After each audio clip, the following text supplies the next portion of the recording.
नमस्ते सबैजनालाई वेलकम छ विपुल अफिसियल युट्युबमा। म पूजा विश्वकर्मा। तपाईहरुले देख्न सक्नुहुन्छ आज पनि एउटा पत्र मेरो हातमा आइपुगेको छ। यो पत्र चाहिँ जिल्ला प्रहरी परिसरबाट आएको हो। एउटा यस्तो परिवार जो चाहिँ सानो टहरामा बस्दै आएको थियो, मुगु जिल्लाबाट हुनुहुन्छ तर भक्तपुर जिल्लामा बस्दै आउनु भएको रहेछ। एउटा सामान्य टहरामा बस्दै आएका परिवार जो चाहिँ सामान्य तरिकाले आफ्नो जीवनहरू पनि गुजारा गरिरहनु भएको थियो। अचानक गणेश एडी भन्ने व्यक्तिले चाहिँ त्यही टहराभित्र झुन्डिएर आत्महत्या गर्नुभएछ 4 दिन अगाडि। परिवारको अवस्था एकदम सामान्य भएको भएर होला सुख दुःख गरेर बिहान बेलुकाको छाक टारिरहनु भएको थियो। तर जब गणेश एडीको मृत्यु भयो, उनकी श्रीमती जनदेवी एडी हैन, उहाँलाई चाहिँ श्रीमानको लास जलाउनका लागि पैसा समेत भएन। त्यो कारणले गर्दाखेरि 4 दिनदेखि त्यतिकै त्यो लास त्यहाँ बसिरहेको थियो। अनि उहाँहरूको चाहिँ सानसाना 3टा बच्चाहरू पनि हुनुहुँदो रहेछ। 7-8 वर्षको हैन 6-7 वर्षको त्यस्तो बच्चाहरू पनि हुनुहुँदो रहेछ।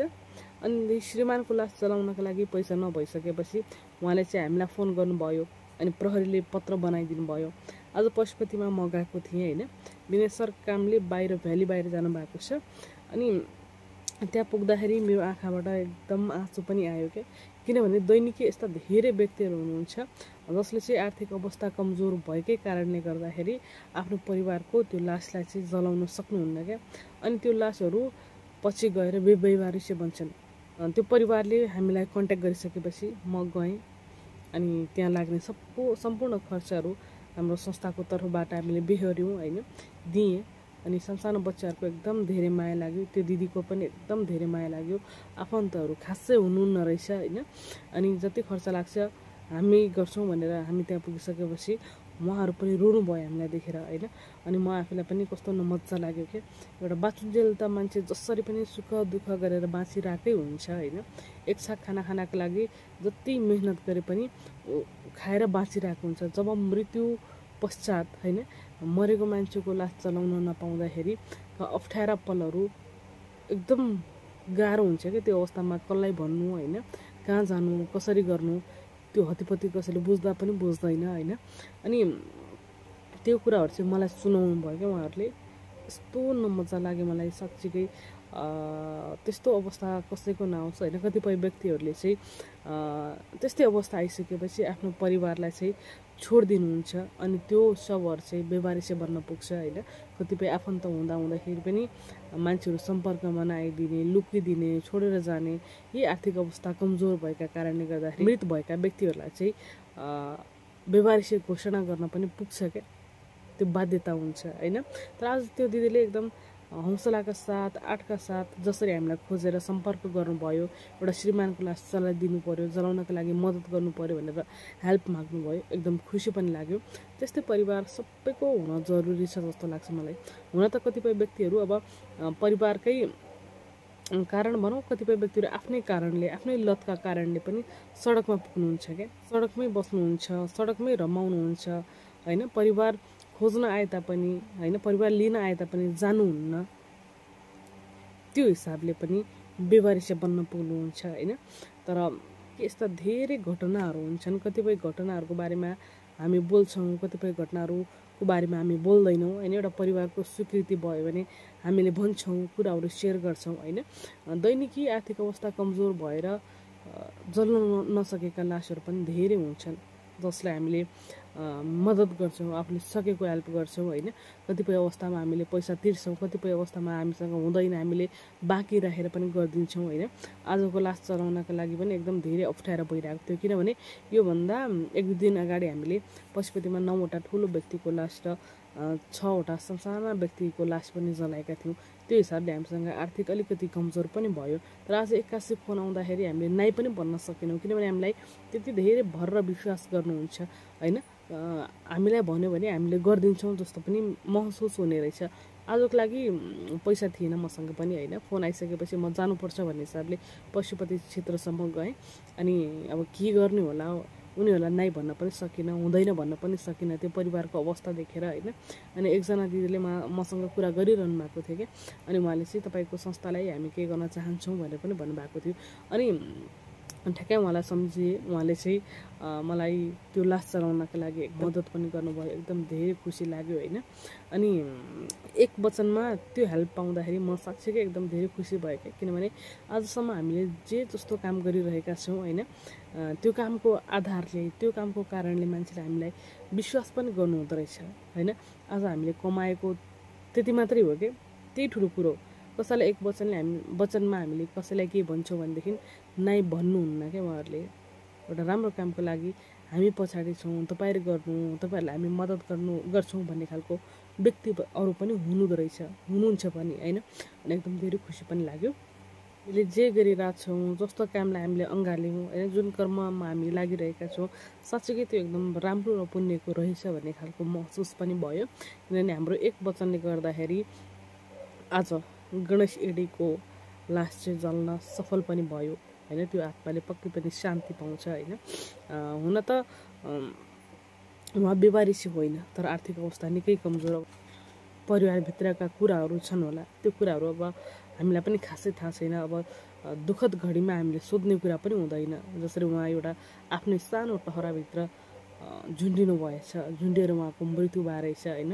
अब कारण अनेक हुन्छन् क्या, मान्छेको बाध्यता हुन्छ, मान्छे तनावमा हुन्छ, मान्छेले के सोचिरहेको हुन्छ, जीवनमा के गर्छु भनेर आइरहेको हुन्छ, अब के गर्न पाउँदैन, त्यो हिसाबले पनि मान्छे जीवनबाट वाक्क भएर मृत्युलाई रोज्छन् होइन। तर मलाई के लाग्छ भनेदेखि हामी जन्मेर आइसकेपछि हामीले यस्तो समस्याहरूलाई झेल्न जरुरी छ होइन। किनभने हामीले पाएको जीवन एकदम सुन्दर छ क्या होइन। यो जीवन हामीले बारम्बार पाउँछौँ जस्तो लाग्दैन। सुख होस्, दुःख होस्, तनाव होस् होइन, हामीले बाँच्नुपर्ने जीवनलाई चाहिँ बाँच्नुपर्छ। कसैका कारणले हामीले आफ्नो ज्यानलाई फाल्ने होइन क्या। बल्ल बल्ल पाएको यो जीवन साँच्चीकै एकदम सुन्दर छ होइन। हुन त हामी धेरै वर्षदेखि यी लासहरूसँग, यी बेवारसी शवहरूसँग, यी मृत व्यक्तिहरूसँग नै खेलिरहेका छौँ क्या, उनीहरूकै वरिपरि हुन्छौँ। त्यो देखेर पनि मलाई के लाग्छ भनेदेखि हामीले हाम्रो पुरा जीवन चाहिँ बाँच्नै पर्छ क्या। भोलिको दिन मृत्यु त सबैको लेखेको छ होइन। कसरी, कहाँ, किन, कसरी मृत्यु आइपुग्छ त्यो कसैलाई पनि थाहा छैन। तर जबसम्म हामी बाँचिरहेका छौँ, हामीले आफ्नै हातले आफ्नै शरीरलाई, आफ्नै ज्यानलाई चाहिँ फाल्नु हुँदैन जस्तो लाग्छ मलाई होइन। काल त सबैको छ, पर्खिरहेको छ। आज म तपाईँसँग बोलिरहेको छु, तपाईँको वरिपरि छु, तर मेरो पछाडि म सँगसँगै मेरो काल पनि छ। त्यो कुन बेला आउँछ र कुन बेला मलाई लान्छ थाहा छैन। तर काल छ भन्दैमा म रमाएर बाँच्न नपाउने, नबाँच्ने भन्ने त हुँदैन नि होइन। आफ्नो जीवनलाई सुन्दर बनाउनुपर्छ, बाँच्नुपर्छ होइन। अब यसरी झुन्डिएर बिख खाएर पक्कै पनि आफ्नो शरीरलाई चाहिँ फाल्नु हुँदैन। अनि धेरै दुःख लाग्छ जब मान्छेको मृत्यु हुन्छ, बेवारिसी बन्छ, एउटा आर्थिक अवस्थाका कारणले लास चल्न पाउँदैन होइन। जब प्रहरीहरूले यसरी पत्रहरू बनाएर हामीलाई जिम्मा दिनुहुन्छ होइन, एकदम धेरै दुःख लाग्छ। अब यसरी आर्थिक अवस्थाकै कारणले गर्दाखेरि लासहरूलाई चाहिँ छोड्नु हुँदैन। तपाईँ हामी सबैजनाले मिलेर गर्न जरुरी छ। जसरी आज एकजना दिदीले मलाई एकदम ठुलो हेल्प पनि गर्नुभयो होइन। उहाँले चाहिँ नाम नलिनु भनेर भन्नुभएको थियो, त्यो हिसाबले मैले उहाँको नाम लिन सकिनँ। आजको लागि एकदम ठुलो मद्दत गर्नुभयो।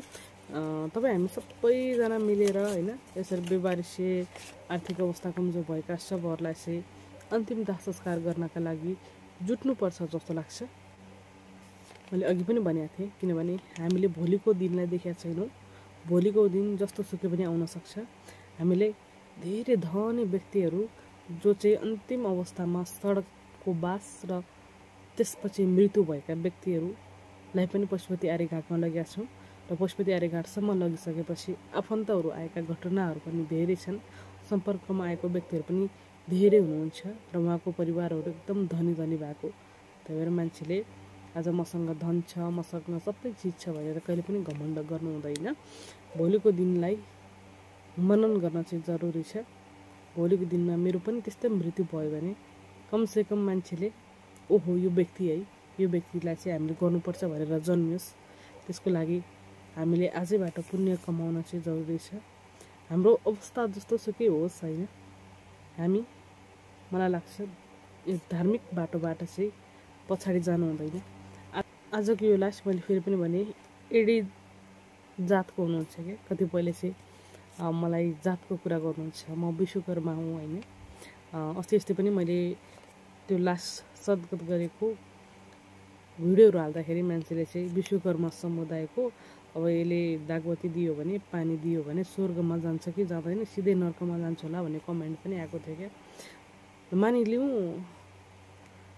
वैवारिसेको त परिचय खुलेको हुँदैन, कुन जात कुन धर्म के पनि थाहा हुँदैन, उनीहरूलाई त गरे तर आज त जात धर्म सबै खुलेको व्यक्तिको पनि गरेको छु होइन। उहाँहरूले बोलाउनुहुन्छ जान्छु होइन। कतिपय यस्तो गलत मानसिकता बोकेको व्यक्तिहरू हुनुहुन्छ जसले चाहिँ कमेन्ट गर्नुहुन्छ, तर उहाँहरूको कमेन्टले चाहिँ मलाई केही पनि फरक पर्दैन। मेरो काम र कार्य चाहिँ अगाडि जारी हुन्छ, म गर्छु होइन। जबसम्म मैले सक्छु, जबसम्म मसँग आँट छ, जबसम्म मसँग क्षमता छ म गर्छु। विनेशर नभए पनि मैले सानो छोरीलाई बोकेर एक्लै म शवगृहभित्र छिरेको छु, एक्लै शवगृहभित्रबाट लास लिएर आएको छु, एक्लै पशुपति परिसरमा पुगेको छु र एक्लै त्यो लासलाई दागवती पनि दिएको छु। यस्ता पलहरू त धेरै नै आएका छन्। मलाई चाहिँ मनबाट डर र त्रास भन्ने चिजै हराइसकेको छ। मरेका व्यक्तिहरूदेखि मलाई डर लाग्दैन आजभोलि होइन। यो मेरो बानी पनि भइसकेको छ। अब मान्छेले स्वर्ग त देखाएको छैन, भोलिको दिनमा मरेर गएर स्वर्ग पुग्ने हो कि नर्क पुग्ने थाहा छैन। तर मलाई लाग्छ अहिले हामी धरतीमा छौँ नि त, बाँचिरहेको छौँ नि, अहिले हामीले गरेको प्रत्येक क्रियाकलापले अहिले नै हामीलाई स्वर्ग र नर्कमा पुर्याउने हो क्या। जसले चाहिँ गलत धारणा बोकेर हिँडेको छ, जसले चाहिँ गलत गरिरहेको छ, जो चाहिँ गलत मानसिकता बोकेर मान्छेलाई प्यास भनिरहेको छ नि, त्यो मान्छे त सिधै नर्कमै जाने हो क्या। हामीले स्वर्ग नर्क यहीँ भोग्ने हो क्या, यहीँ भोगेर जाने हो। हामीले कसैलाई गलत गर्छौँ भनेदेखि हामीले पनि यही जुनीमा बाचुन्जेलै हामीलाई त्यसको प्रतिफल पाएर हामी मरेर जाने हो क्या। यदि हामीले राम्रो गर्छौँ भनेदेखि हाम्रो जीवनमा राम्रो हुँदै जान्छ, हामी त्यत्तिकै स्वर्गको बाटोमा हुन्छौँ र हामीले स्वर्ग पनि यहीँ भेट्ने हो। मरेर गएको मान्छेले म स्वर्ग र नर्कमा गएँ फर्केर त भनेको छैन। त्यो हिसाबले नराम्रो कसैले पनि नभन्नु होला। हामीले पनि कसैलाई केही भनेको छैनौँ, कसैको केही बिगारेका छैनौँ होइन। हामीले हाम्रो मनमा आएको कर्मलाई अँगालेका हौँ, यो कर्म हामी गर्दै जान्छौँ र हाम्रो इच्छा यति मात्रै हो, हामीले चाहिँ भोलिको दिनमा राज्यले यो कार्यहरू गरेको देख्न पाऊँ, सुन्न पाऊँ र हेर्न पाऊँ। यति भन्दै आज मैले के बोलेँ कस्तो बोलेँ होइन। अब कतिपय बोल्दै त्रुटि कमी कमजोरी पनि भयो होला। तपाईँहरूले चाहिँ राम्रो तरिकाले बुझिदिनु होला, राम्रो तरिकाले कमेन्ट गरिदिनु होला। अब अरू सल्लाह दिनुहोस्, सुझाव दिनुहोस् होइन। हातेमालो गरौँ, आउनुहोस् होइन। सबैजनाले लासै बोक्नुपर्छ भन्ने छैन, सबैजनाले दागवती नै दिनुपर्छ भन्ने छैन। तपाईँहरूले हौसला पनि दिन सक्नुहुन्छ, ताकि तपाईँको हौसलाले हामी अझै नेपाल अधिराज्यभरि जति पनि व्यवहारिक शवहरू छन्, जति पनि आर्थिक अवस्थाका कारणले जल्न नसकेका शवहरू छन्, ती शवहरूको चाहिँ अन्तिम दाह संस्कार गरेर उनीहरूलाई चाहिँ यो संसारबाट बिदा गर्न पाऊँ। यति भन्दै आजको भिडियो यहीँ म खत्म गर्छु। नमस्ते सबैजनालाई। प्रतिक्रिया सबैजनाले दिनुहोला।